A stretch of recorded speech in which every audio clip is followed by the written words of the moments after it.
Howdy ho, let's talk about the Maverick. Let's talk about its styling. Let's also talk about owning one for just about 1,000 miles, buying experience, and overall driving experience. But for that, we don't have ours yet, Marie and I.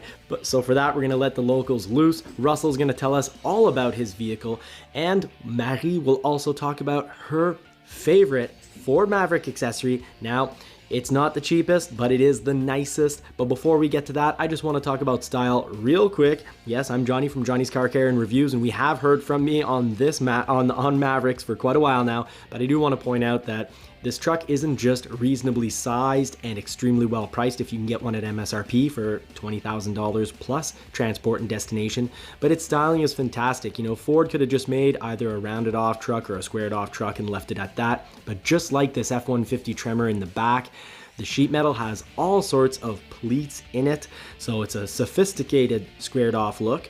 And they also threw in some round shapes with the wheel well arches, which of course the wheels, they need to be round, so it's always nice. I think Ford has that solid style with the rounded wheel well arches, but even the back tail lights have pleated metal all over it. And of course the tailgate has many pleats in it. Even the driver and passenger's door underneath the window has pleats in it. So Ford did a great job putting a sophistication to this squared off truck look, which is how I like to see my trucks. Now, you've been seeing pictures of this XLT Luxe package with spray and bed liner, and that was ordered at the end of August, and it did come in before Marie and I's, but that comes down to priority code, which we'll be talking in an upcoming video. Okay, so now it's my turn to speak because I'm buying the Maverick, so I'll tell you more about my favorite accessory, the hard rolling cover. So we know that we live in Canada here and we want to cover the bed to don't have no snow in it. So I really love that accessory, and at the same time, the grate is so look that adds a great look on the Maverick. For me, when I do the grocery, I don't want to lose stuff in the wind on the highway, so that's a must to have. And at the same time, with the key fob, when you have an XLT like me, like I will have, you can lock the gate from a distance, and with that hard rolling cover, you make sure people don't go in your trunk, so your possession will be safe. So I talk about the great look, and I could add that it's a flat on the bed, so it looks very good. What bothers me the most, it's the price. So it's almost twice the price as the regular bed cover. But overall, it's the greatest accessory I've seen on the Maverick, so maybe I'll try to buy that.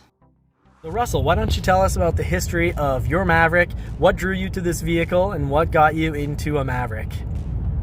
Well, it's a very interesting story because I was looking to buy a new vehicle, but I didn't want to spend too much money on the vehicle.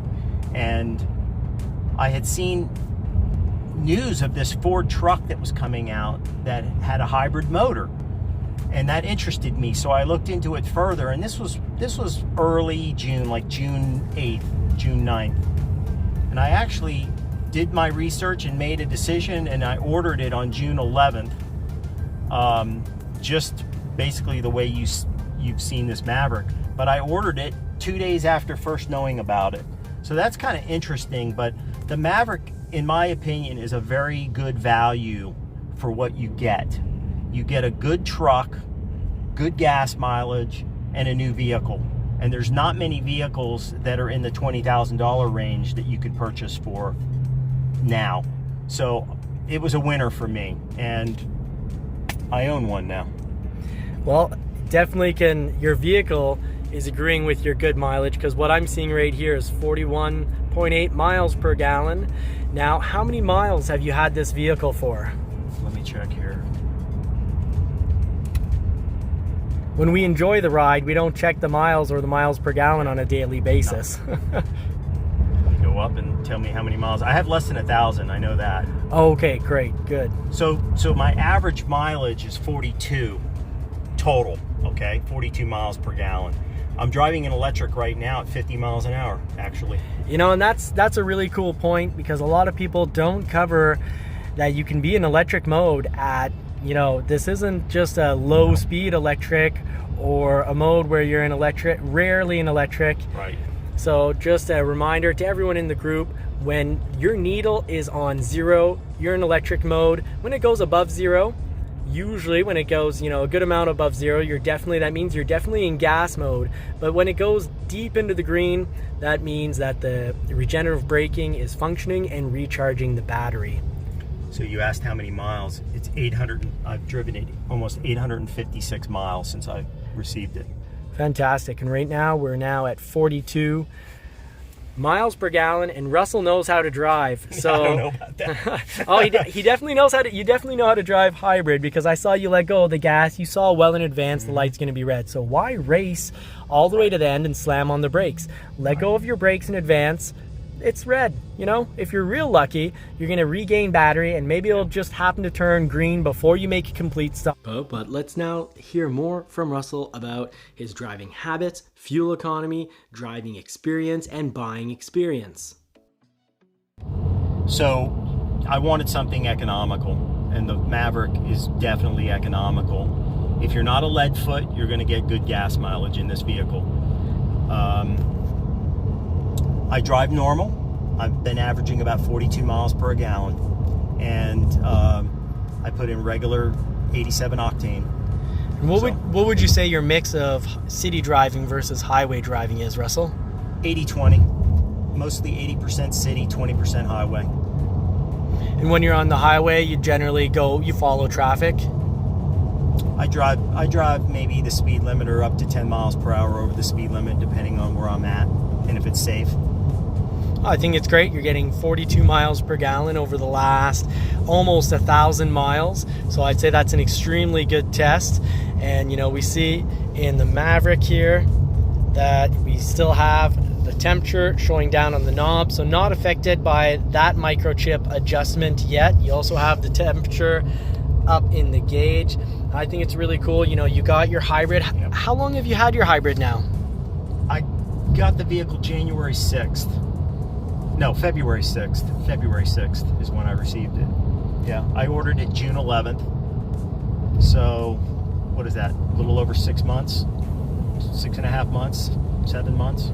Not bad. You know, a lot of Mavericks are coming in quicker than that, but they're generally EcoBoost. Now the hybrid, you know, it's generally taking a good while. And here you don't have luxury package, which is probably a big part of why you got it sooner instead of later. Should we be driving through this? Well, let's hope the electric even though it's got an electric motor and battery. It's not that deep. It's just I'm gonna go slow so it doesn't make everything dirty. What's nice is Ford does do a good job of, you know, all those wires and the battery are definitely all wrapped up safely, so we can definitely drive through that water and not worry about having the electrical vehicle or the electric part of the vehicle damaged. So we've got Russell here, and he's taking us to a great spot to take photos. So Russell is an incredible host, and now he's going to talk to us about his incredible accessories. There's been a lot of demand on the channel to talk about accessories, and well, I saved it for a special moment. I'll let Russell talk about them because I think the accessories he has on his vehicle are must-haves. They're really incredible. So why don't you tell us about that, Russell? Well, I didn't go with the Luxe package as Johnny and Muddy did, but I decided I needed a bed cover because I wanted my content secure. So I went with the hard roll-up, and I did the spray-in bed liner, and I did the trailer hitch. Did not do Pilot 360 or any of that. I just kept it basic and inexpensive. I think it's a good package for this. In addition to the Ford accessories, I did ceramic window film. I did 3M crystalline on the front dash, okay, as well as this strip up here. And I did paint protective film in 3M, which is a great accessory. If you could do paint protective film, I did the entire hood and the entire front end, including the lights. I did not do the fenders. I didn't think it was necessary, but those are, I believe, if you're in a high traffic area where the vehicle could be damaged, I think that's a good accessory to have, is paint protective film. And in Florida, window film for solar protection is a must have. And that's what impressed me. Like, as soon as I saw his vehicle, I said, wow, this thing is perfectly clean, doesn't have a stone chip on it, no bug marks. And I kind of asked Russell, I'm like, how do you keep your vehicle? Like, how long did you prepare this thing before I come over? I was thinking in my head, I kind of feel bad. This vehicle looks like he spent the last 4 hours polishing it up. But that paint protective film in the front is, that's genius level, because he did the whole hood. So sometimes you gotta not be as cheap as me, famously cheap, but I'm not famous, but I'm famously cheap. And on the Bronco 1, I did the Badlands Bronco, I did the plastic deflector, and it's done a really good job deflecting things from the windshield, which that windshield, the more straight up a windshield is, the more likely a rock, instead of bouncing off and deflecting, it'll actually crack the windshield. Whereas on the second Bronco, for style wise, I just went with the paint protective, but I only did the first, give or take, 16 inches. And that little line doesn't show too much unless it's dirty. Then it really does show. But doing the whole hood, that is really worth it, because you never know where on the hood. Of course, your likelihood is going to be in the first 16 inches, but you should do the whole hood. Well worth it, and it looks easier to clean. If you've got bug gunk on a 3M wrap, you can scrub hard and not actually damage your clear coat. So that was really good on you. And I just love that roll up. We'll have Marie in this episode demonstrate how easy it is. What's really cool is Russell's like, no, Marie, you do it. We'll see whether it's a good, whether it's good or not, because obviously if she had trouble, then, the accessory is complicated. But he just said, oh yeah, left side, right side, pull the metallic cable cord, and it'll roll right up. And she did a better job than I did. She's a natural. And how was your experience? Now let's talk about, oh, and by the way, I've got to mention, this obviously isn't a major accessory, but one of the things I really like about the luxury package clearly isn't the wait time, because he's got his and we're a month later, and we're definitely not getting ours a month after his early February arrival. We don't have a build date yet, and that's due to the luxury package, the Line X, whereas it does cause some delays. Russell has the Line X, and I've seen at my local dealership, I've seen a lot come in with Line X. Now I do recommend the plastic is good, but the steering wheel, if you go with your regular XLT, the steering is a little hard, and it just doesn't feel like you've got a luxury steering wheel in your hands. Whereas this, now I really like the orange stripe because it does match the rest of the XLT interior, but I like the feel of his steering wheel cover. So that's something you might want to consider. Obviously, if you have a luxury pack, even on the XLT, that comes with heated leather steering wheel, and that just feels really top notch. And I did get to feel one just recently, because the yellow Bronco that I'll flash on the screen now, yellow, orange. Ford's not going to tell me what color it is. My eyes are going to tell me what color it is. It's yellow. So thanks, Russell. Thanks for the support. School bus yellow, they say. that's like brotherly support right there. So yeah, school bus yellow, and I actually have a photo somewhere in my phone of a Bronco Sport parked beside a school bus, and they're the same, and it's not a bad thing. My parents have the Bronco Sport Badlands. It's yellow. It looks incredible with black.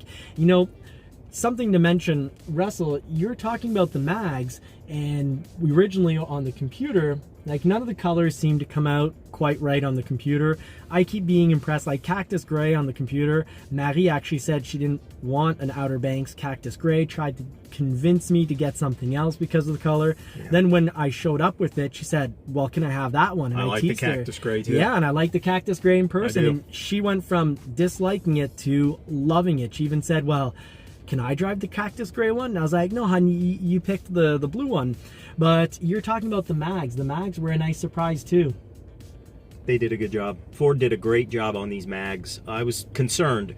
I thought I would want to go a little darker, but the color, it's like a gunmetal, would you say? Yeah. It's a gunmetal gray, dark, metallic-y color. They look good, especially with the silver truck. I think with the Cactus Gray, the mags would look great. The mags will look good with any color. I like them a lot. Yeah, the XLT mags, I agree. They'll go good with any color, whereas if you go with the FX4 package and you have the kind of like the flash high gloss black, well, that would look good with silver. And I don't, off the top of my head, I don't know if there's any color it wouldn't look good with, unless you're really not into black on black. At least if you're black on black, the interior of this thing, it's not just standard black. I know some people aren't liking the interior of XLTs, but I'm liking this. And I think anyone that goes ahead and says, you know, like the doors are plastic and they scratch up easily. I've sat in Bentley Continentals. I've sat in all sorts of different cars, trucks over the years, and no matter what the vehicle is, if you use your feet to open the door, the bottom of the sills will get damaged. So I hope, you know, certain videos that are out on YouTube kind of criticizing and saying like the interior is not great because the bottom gets scuffed up, that's not part of, I'd say, relevant criteria for liking or disliking this vehicle. And so far, Russell, you'd say you're liking this vehicle? I do. I think the interior has enough function. It's very spacious in here. I actually like the shift knob. Yeah. I mean, instead of a handle, I like the shift knob. I wasn't sure about that in the beginning, but it opens up a lot of space in here. It's nice. It's good. It's a solid look. It's manly. You know, it's retro, yet it's also kind of futuristic looking at the same time. They did a good job. You know, Russell, I like what you mentioned about the shifter, and about, you know, the interior kind of being manly. I like those comments because, first of all, yes, it does open up space. And when you do have a shifter, the manly comment I like because two men, as you can clearly see, really, we've got a lot of leftover space in the vehicle, and the shifter actually, you know, I'm used to always driving and my hand's always on the shifter, and by having a knob there, we won't have that awkward because I'm used to driving, putting my hand on the shifter, and Russell being like, "Hey Johnny, why are you trying to hold my hand?" That isn't gonna happen. I thought this was a family show. It's not gonna happen. So Russell, how do you find the sound system? Sound system's adequate. It's more than adequate. It sounds good, even at volume. I did notice some door panel vibrations though, where the plastic meets in the door panel here. I noticed there was a little bit of a, you know, rattling sound. I don't know. The plastic just, you could hear it rattling. That's the only complaint I have with the sound system. Other than that, it sounds perfectly fine. It connects good to your sources, whether it be cell phone, Spotify. I play Spotify on this through Bluetooth. It works great. I've got a little stick in here with some electronic music and heavy metal and rock that I play, and it sounds great off that. The entertainment system I've had no problems with. Sound system, no problems with. And I feel that's cool that you're talking about that, Russell, as an actual real owner, because there's been, you know, talk on YouTube. I always like kind of debunking, demystifying things, and just cutting through, you know, cutting through the stuff, cutting through the thick. Yep. And one of the things that has often been mentioned is that, you know, the system's slow and that it doesn't connect well and it doesn't transition well. So it's cool, really cool, and I think helpful to the community that you talk about that. That's very much appreciated. No problems at all with the sound system. Dealer experience was good. I bought this at Paradise Ford in Cocoa. I think I was actually the first order that they had, and I was a little concerned with some of the online videos that they might take advantage of the high demand of this vehicle and the fact that there wasn't many vehicles being put out, and they try to tap on a premium, which they did not do. They treated me very well, and the experience was great. I feel very fortunate. Right on. That's what I like to hear, and I think that's how all dealers need to behave. But obviously I don't have control over all dealers, so we'll have to see how the story unfolds, and obviously right here we'll be covering that whole story as it unfolds. So I think we're about to go off to dinner, and I'd say final remarks. Maverick experience has been great. Very happy with the vehicle, and I wish everybody out there that ordered them best of luck, and I know Marie is looking forward to getting hers. I hope seeing my vehicle gave her a little more excitement and a little more comfort. It gives me a lot of excitement because I think the price point on the Maverick, I love my Bronco, and I love that Marie's driving a Bronco, but I don't feel like this is a downgrade, and it's at a better price point. And you know what? The hybrid, I love the drive. Like, we were driving, there's been a lot of talk. Russell and I were talking about how there's been so much talk on the internet about how the engine's noisy. Some have even gone as far as saying it's almost undrivable with how noisy, and that you have to listen to the music loudly. You know, we're chatting here, not listening to music. We have the same similar taste of music. So believe you me, both of us would have loved to have been listening to music, but instead we figured we'd put out this video for the community. And not once did the engine bother either of us. And we were kind of laughing about it, saying like, the engine, most of the time you hear nothing. It sounds like a high-end luxury car because you don't hear the engine. And there has been talk about how the XLT EcoBoost doesn't have insulation between the engine bay and the doors. But part of that is the hybrid engine, when the gas 2.5 liter Atkinson engine does kick in from the outside, it does make a bit of a tractor noise, but when you're on the inside, you don't hear it. So Ford obviously decided that the extra sound deadening materials were required for the hybrid, but not for the EcoBoost unless it's the Lariat. Why did they put it on the Lariat? Well, you're paying top premium dollar. They just want to throw in that little extra tidbit of sound deadening, but is it required? Now, I've test driven the EcoBoost XLT, and it wasn't a luxury package, and I didn't have any issues with that engine. And anyways, the 2-liter EcoBoost kind of sounds nice, so I kind of like hearing that engine anyways.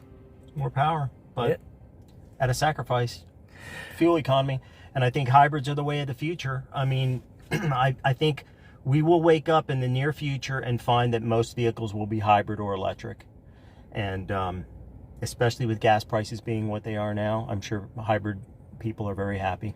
And I know I am. Yeah, and if the Bronco, if it was plug-in or just hybrid, but obviously if the Badlands Bronco behind us was plug-in, I'd be more than happy going to work 100% electric, going home 100% electric, but then on the weekend when I've got a long haul, a long drive, to have that gas engine. And you know what, when I go off-roading, I'd probably force the vehicle to save all its electric battery for when I'm off-roading for that 100% immediate torque. So this is the way of the future. We've got a good model here, so for those of you waiting on your Maverick, I really do think it's worth the wait. I hope this video, I hope Russell and I have helped you out. If so, like and subscribe, and please, anyone that's got good intel, share it in the comments section, because we're all here to help each other out. Well, I'm going to sign off. I'm Johnny from Johnny's Car Care and Reviews. I do appreciate that you've watched the video. If you've made it this far, hit finisher, and I'll wish you all more cars and more power. Take care.